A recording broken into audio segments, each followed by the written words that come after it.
Kedai ayam gepuk yang nasi sambal dengan kacang dia free flow Lepas tu nasi dia bagi bekas ABC. Bapak banyak portion ayam gepuk kat sini. Dah lah sedap. Banyak pula tu. Aku terkejut yang dekat Sentul ni ada satu kedai tersorok yang jual ayam gepuk yang sambal dia memang padu. Kat mana, Bi? Dekat ayam gepuk tradisional Maxim City Sentul. Jom kita. Hello, what's up guys? Kedai ayam gepuk ni memang lain macam sikit. Sebab apa tahu aku cakap lain macam? Sebab nasi sambal dengan kuah kacang dia free flow. Lepas tu nasi kau tahu lah dia bagi saiz bekas ABC. Banyak lah portion nasi dia kat sini kan. Aku order set D. Dia ada dua pilihan ayam je. Ayam goreng crispy dengan ayam original. Macam aku makan ayam goreng crispy. Kau tahu ayam dia memang sangat crunchy. Memang juicy habis. Lepas tu tuang sambal kicap. Gaul dengan sambal. Sambal ni free flow. Ambil lah seberapa banyak mana yang korang nak. Pedas dia.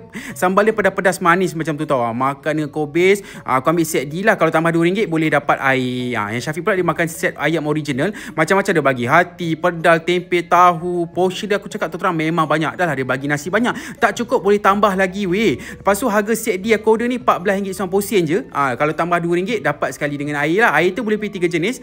Teh o ais, air limau ataupun sirap ais. Macam Syafiq dah ambil air sirap lah. So aku cakap gepuk kat sini memang padu teruk. Inilah harga dia korang tengok So kalau korang nak boleh datang dekat cawangan ni. Dekat Maxim City Lights. Dia ada banyak cawangan tapi cawangan ni baru buka. Kena masuk ikut tengah-tengah ni baru nampak kedai ni. Okey? Apa-apa pun, jom kita makan.